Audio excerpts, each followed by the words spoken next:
All right, welcome back to One True Podcast. It is a college football playoff, actually national championship edition of the One True Podcast, which, John, we went to that name way back when all the One True Champion stuff was going on. We were sort of inspired by that.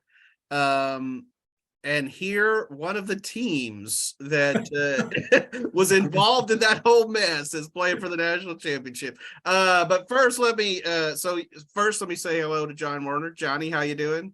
Oh, doing good. Late basketball game last night, but I'm recovering. Yes. Stephen and I were just talking about it. And then with us again is our old friend Stephen Simcox. He hosts the Locked On Horned Frogs podcast. You can find that wherever you download your podcasts or on YouTube. Stephen, thanks for hopping on. Thanks for having me, guys. I'm sure Baylor fans are probably not excited to see me right now. I mean, I know the women did get that win the other night, but yeah, Chuck O'Bannon hit what looked like a pretty ugly shot coming off his hand last night to sink Baylor. And these two teams have had some close games in football and basketball this year. No doubt. What a game. It was crazy. Well, let's dive into the football side of things. TCU, man, they're living right. The national championship game is set, and we've got Georgia versus TCU. And so going into the season, I think nobody would have been surprised to see the Bulldogs there defending national champions. They've got blue chip after blue chip. But obviously it's a different story for TCU, and we've discussed the Frog season before, but now it has reached the pinnacle. TCU was picked 7th in the Big 12 preseason poll, did not receive a vote in the AP preseason top 25, but here they are. They are the first Big 12 team to play for a national championship since 2009. That was the Colt McCoy Texas Longhorns. And TCU had to fight just to get in the Big 12. So where do you guys feel like these Frogs rank among all-time surprises in college football? Steven, start with you. I mean, they might be the biggest, honestly. Like, I know maybe I'm missing some historical ones, but the one that came to mind for me was, I know Auburn, I think it was in 2011. They made the title game. They played Florida State. They ended up losing that game, but the year before they were 4-8. Mm-hmm. And so it was a huge turnaround. And so it's not totally unprecedented, but I just think the combination of them going 5-7 last year, and on top of that, just being one of the teams that doesn't get here. I mean, it's still really surreal that they're going to be playing in this game, because usually college football either doesn't let a team like this in the dance, or if they get there, they generally bow out pretty quickly. So it's incredible. It's also just funny to think, like, and I'm not trying to disparage him, but it'll come off like it comes off, because for years, like Gary Patterson, he was known as the guy that like maximized every ounce of talent out of the TCU program, and that there were so many obstacles in his way. And in year one, Sonny Dykes gets to a place where he never got to. Now, I mean, he had that Rose Bowl team that maybe should have been, there in the BCS era, and a few other groups that got snubbed. But it's just pretty wild to think about how they've reached a point where they didn't, when they just, parted ways with their best coach ever. And so I can't really think of another team that just totally came out of nowhere like this. I don't know if John has one, but I feel like this might be one of the bigger surprises in the history of the sport. Yeah. That Auburn one is a good example, though. Yeah, I agree with Stephen. It's hard to come up with an example of a team out of nowhere like this. I was looking back through the BCS championship games. Virginia Tech in '99 made the championship game, against Florida State. They lost 46-29, but that's really about the last maybe non-traditional power that's made a championship game, I think. I mean, Auburn's a good example too. But yeah, this is just crazy. And I just think it's great for college football. And I kind of see it as maybe a gateway into maybe the expanded playoff system coming in 2024, that hopefully you're going to see more teams like this. I think Tulane, if this were 2024, Tulane, Right. the win against USC in the Cotton Bowl. I mean, that would have been a great playoff game. So, yeah, I'm hoping this is just kind of a harbinger for things to come. Yeah, I think that's a great point. Both of y'all. I mean, those semifinal games set up as some of the most exciting, CFP games we've ever seen. And I mean, how could you not want more of that? I mean,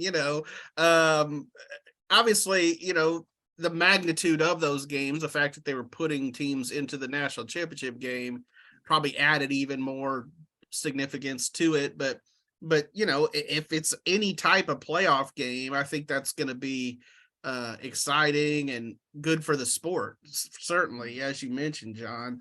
To Stephen's point, yeah, it is super cool to see TCU break through and be, a non-Oklahoma Big 12 team in the college football playoff, and Right. not only be in it, but win a game. And here they have a chance to win a national championship. Yeah, I mean, the Frogs last won a national championship in what, 38? 39. 39. Yeah. Davey O'Brien. We're talking, ancient history for really anyone that follows the sport. So this is a big time moment for sure. And before we look at that national championship game, I want to, go back a week. Not even a week, but let's talk about that 51-45 win that TCU had over Michigan. As I mentioned, just an epic semifinal weekend. Both games were incredible. I did see someone write that they shouldn't have them on New Year's Eve just because of the New Year's Eve everything that's going on with New Year's Eve. Maybe that would take some viewers away. I can see that point. But anyway, certainly the Frogs and the Wolverines gave us, thrills and chills and maybe even a little bit of controversy. How can we have a college football game without a little controversy? Now that a few days have passed, what stands out to you guys most about this game? And what was the biggest factor for the Frogs? I'm going to say it was how I would say that their pick sixes on defense were probably the biggest turning point. But that kind of goes along with what TCU has done all year. They just make the plays when they have to make them. And they're really good in late game situations, just coming through, with a touchdown or a defensive turnover, or just whatever they need to make, to make that play. So, I think Michigan was probably the better team, but TCU's done this kind of thing all year. It's weird to say the defense played well when they gave up 45 points, but I agree with John. The combination of the interceptions and, I feel like Michigan just came into the game really thinking they were going to push them around and run the ball. And honestly, that didn't happen. Michigan was more successful throwing it, and TCU was able to get ahead and kind of turn it into their game, which was back and forth and a lot of explosive plays. As John said, they were really comfortable in a close game because they've been in so many this year, so they weren't really fazed by it. But yeah, it was a combination of kind of holding on with the defense and getting out to a lead, and then offensively, they just made the plays they had to. There were a couple times in that ball game where it got to 21-16 and then 41-38, and it sort of felt like, okay, this is the time where Michigan takes over and maybe pulls it out. But Quentin Johnston having the 75-yard touchdown catch on 3rd and 7, and they put together a big drive when Michigan cut it to 5. They're able to get a stop at the end of the game. They just sort of did what they had to do, which is what they've done all year. But I really think the tone was set by just the fact that Michigan came in with a plan and they really weren't able to execute it like they thought. And then even though the game got close, it was more of a TCU style of a football game with a lot of points and a lot of back and forth scoring. Yeah, I think starting the game like they did and kind of hitting Michigan in the mouth right away. Well, I say that obviously Michigan had the big play, there at the start of the game, but then TCU's defense holds. I agree with you, Stephen. The fact, you look at the score and you immediately think shootout, and certainly it had elements of a shootout, but TCU's defense came to play and made some big plays, and I think out physicaled Michigan. And as you said, I don't think the Wolverines expected that. I think they took TCU a little too lightly, and that was a wake-up call for both Michigan and maybe a lot of the country, for sure. Right. So TCU was a 7.5, 8-point underdog in that game, depending on, I guess, what bookie you looked at, but even bigger underdog to Georgia, 13 points. Now, Georgia has obviously lived up to that number one seed, number one ranking most of the year. They're undefeated. Bulldogs have really next level speed. I mean, at a lot of different positions. And of course, 4 and 5 star guys up and down the roster. So, what do you feel like the roadmap is to a TCU upset? Yeah, it's going to be tough. I mean, Ohio State was able to throw the ball on them, which kind of surprised me. And so I think if TCU can protect, which is a tall task, because Jalen Carter, their DT in the inside, I mean, he's going to be probably like a top 5 draft pick in this upcoming draft. But if TCU's offensive line, which has done pretty well this year, if they can give Max time, then I really think that they can score on Georgia at different points in the game. Now, Kendre Miller, their running back, is banged up, and so that's something to watch. They do have a pretty good backup in Amari DiMercato, but Ohio State didn't even really try to run the ball. I mean, it was funny. They just sort of went out there and said, we're not going to even mess with that. And so I'm curious to see what Sonny Dykes and Garrett Riley do. But I think there is some potential for them to put up some big plays on offense. Defensively, the player that scares me the most, because I just don't know if they have anybody who can cover him, is Brock Bowers, their tight end for Georgia. They have another guy, Darnell Washington, who is banged up, but they like to throw the ball over the middle of the field.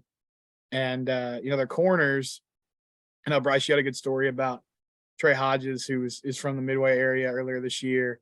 And he won the Thorpe Award. I mean, he's been great on the outside. They have another guy, Josh Newton, who was held up. And so I believe those guys can play coverage. I just don't know who they send out there to cover those tight ends over the middle, because honestly, like, the Big 12 just doesn't have a lot of guys in that mold that they throw to. The closest might be what Baylor did with Sims, and he had a pretty good game against TCU. So I think that's kind of the biggest matchup. And then Stetson Bennett, I mean, he threw a couple interceptions in that semifinal game, and I feel like you have to find a way to force some turnovers. I know that's not typically what he does, but if maybe they can confuse him or get a bounce and turn the ball over a couple times, and that evens the playing field a lot for TCU.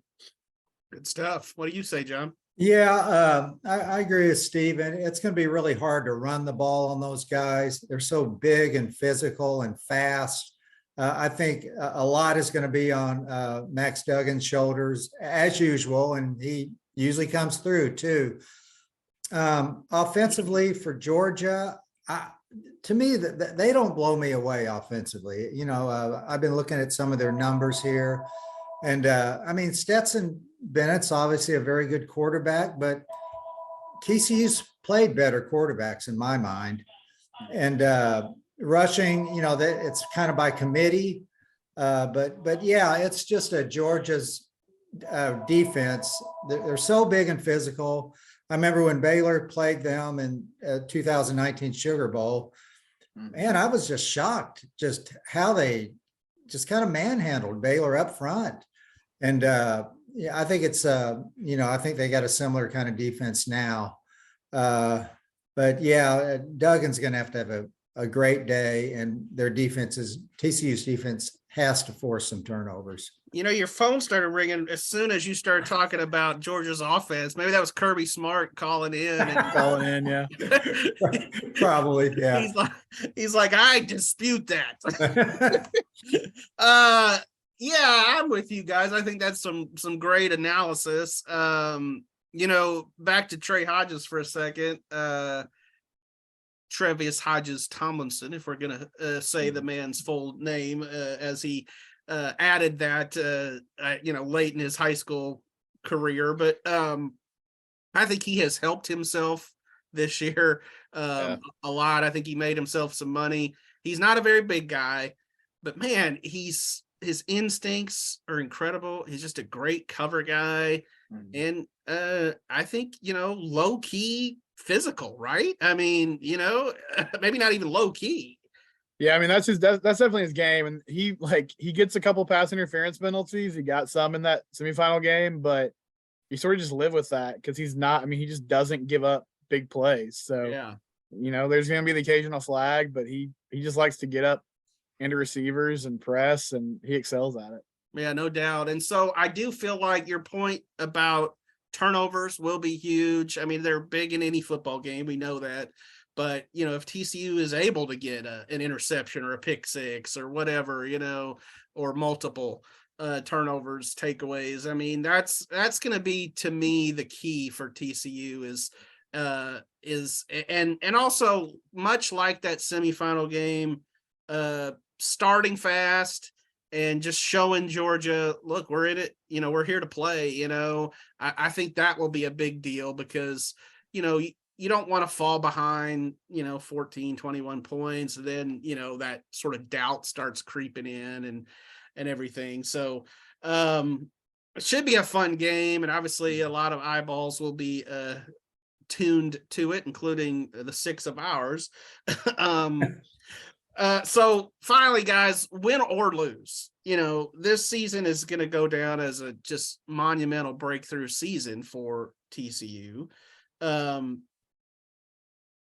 How much do you think this season helps recruiting? And, I would think that it would help future classes, more than the one they just signed, but, and what does it mean for Sonny Dykes going forward? Well, it's interesting. When you asked me this question, I kind of looked at what their commit list was for 2023. And I mean, Sonny has a pretty set strategy in recruiting. Like, he is going to go after Metroplex kids, and especially the state of Texas. Like 19 of the 23 kids they signed in the early signing period are from the state of Texas. A lot of those young men reside in Dallas-Fort Worth. They've got a couple transfers out of the portal. JoJo Earl from Alabama, who originally is from Aledo. Tommy Brockermeyer from Alabama, who's originally from Fort Worth.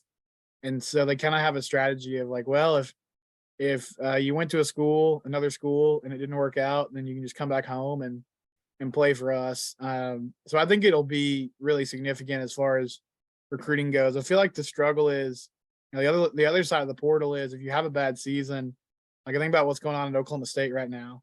A couple of years ago, they're in the Big 12 championship game. Obviously, they lose to Baylor, but they're a play away from winning that game. And then they have one sort of down year. There's some injuries. And now it's like every offensive skill player for that team is suddenly looking to go somewhere else. So I just think sustaining it is going to be the tough thing to do, because if you have a down year or two, then all of a sudden people kind of scatter and go elsewhere. And I mean, Sonny Dykes, like I did not have him pegged as one of the best coaches in the country going into the season, but there's not a lot of guys who have made it to a national title game. So, I mean, I think you have to start to consider it. Obviously, we'll see over the next few years what kind of unfolds, but he was an analyst at TCU in 2017 after he got fired by Cal, and he spent a year there. And I think, I just feel like he had a very clear vision for what he wanted to do with this job. And once he got here, he just sort of hit the ground running. And so I think he has a good handle on what he wants to do moving forward. But I've been obviously surprised at just how quickly he's turned this thing around. Johnny? Yeah, well, I'm going to say if they beat Georgia, I think they should go ahead and erect the Sonny Dykes statue. Side by side, it'll be like Monument Park in New York. Yeah, that'd be a good start. Maybe one for Duggan too. But yeah, it's just really hard to tell in this era, especially for a school like TCU, a non-traditional power. Obviously, it would help recruiting, but so much depends on the transfer portal now, NIL deals. So, like Stephen said, it's a little bit hard to tell just how much of an impact it will have, but obviously it's going to have some impact. And I think, like Baylor, other private schools, smaller schools, the key is just getting the right guys. It's not necessarily the 4 or 5-star guys. It's the guys who fit in your system, good team guys, guys who are going to take coaching really well. I think it's probably going to be that kind of thing for TCU.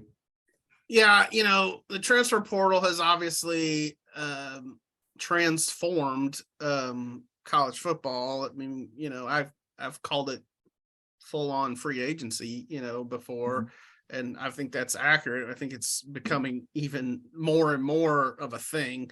I was talking with a Central Texas high school coach just this week and asking him about some of his guys and where they getting looks, and he was like, a lot of these guys are we're having to wait on the portal, what's happening with guys that are already in college. And then these coaches, may come in late on some guys that, aren't just the 4 and 5-star guys. As far as, Sonny goes, I think, Stephen, has he already gotten an extension? Yeah, I mean, how the details are with private schools, but they added a couple of years and they didn't say exactly how much money is involved, but he's one of the highest paid guys in the league now. Yeah. So obviously that's deserved. Anytime you have a season like this, Baylor obviously took care of Dave Aranda the year before, but to y'all's point, I do feel like, as unbelievably tough as it is to get to a national championship game, I think sustaining this would be, equally as hard. So much. And, this is sports. This is not taking anything away from TCU. You do have to have some lucky bounces. You have to have some things kind of fall into place and go your way. And as Stephen said, the jury was out on Sonny Dykes kind of coming into this year, and they created their own luck, but they just made plays and they won games, and they pull off a fire drill of a field goal that against Baylor to win it. And I mean, just stuff like that. Can you do that year after year after year? That's tough. We saw what happened to Baylor after a Big 12 championship and a Sugar Bowl win. They drop back and have sort of a mediocre season this year. So it is hard to sustain. That said, John, just as the Big 12 championship probably aided Baylor's recruiting this year, I feel like making a run in the CFP like they have definitely going to help TCU getting some doors and some living rooms maybe they weren't getting in before. For sure. Yeah. You guys, like, once OU and Texas leave, do you think that we'll see more like blue chip guys in the Big 12? Do you see somebody emerging, or do you feel like it kind of stays like it is? Because what John said is right. I mean, I think the strategy for a lot of these schools is like, let's just find the guys that fit our system and are going to buy in and play. But I was just curious if that, helps somebody once the two traditional powers get out of the league. I don't know. It'll be interesting to see. Yeah, I think on the podcast once this season, I asked the question, and this was kind of while TCU was emerging, but we were still kind of looking at Baylor and Oklahoma State as, they were in the Big 12 championship game the year before, and and we asked the question, could they be the new power brokers? Mhm. But I'm not sure there's going to be a run like we had with Oklahoma, where, they're just there every year. I feel like this new look Big 12 is going to be, for lack of a better word, like a really good mid-major. You know what I mean? Like, very competitive with A lot of parity. and maybe not the big brand name school in it, but certainly a league that you can't overlook. And Right. with the new 12 team playoff, I mean, they're going to have somebody in the playoff every year. I mean, I think that will be built in, but it will be interesting to see if they can sort of maintain that Power 5 status, Sure. So, yeah. Well, national championship game should be a lot of fun. Stephen, do you have a plan for watch party, or, what's the plan? Man, I go back and forth between, do I want to invite a lot of people over, or do I just want to watch it in like a dark room by myself? Because I'm not sure how much fun I'm going to be here in the game, but my family will be here and we'll enjoy it. I'm excited about it, and keeping it pretty low key, but got to make sure you got the right people there, because I might not be the most fun person to be around it at different points in that ball game. Yeah. So I'm going to show y'all my cup here. See that Astros champions? I am completely on board with what you just said, Stephen. I don't like a lot of people around when my team is because they say stupid stuff and they just make you mad, and they make jokes, so they think it's all funny, but it's not. Right, and you're just living and dying with every play. So yeah, I get it. I get it completely. I'll deal with the texts. That's fine. I can handle the texts, but I don't want a lot of yahoos around when I'm watching my team. Hey, you guys, I'm with you. I'm going to pick TCU. I think in bowl games, it's best to go with the George Costanza approach and do the opposite. I love it. Yeah, I mean, bowl games are so unpredictable. And I think we saw, everybody's picking Michigan basically. And I'm going with the Frogs. There you go. I love it. All right. Well, you should do a special picks column for that, John. So. Good stuff. And if TCU wins, we'll take this little clip and we'll put it out on Twitter. You'll look like a G. That's right. All right. John the Oracle. Yeah, I love it. Stephen, thanks for always your contributions. We certainly appreciate it. And go Big 12. Go Frogs. That's right. Thanks, guys. All right. Appreciate Thanks, it. guys. See ya.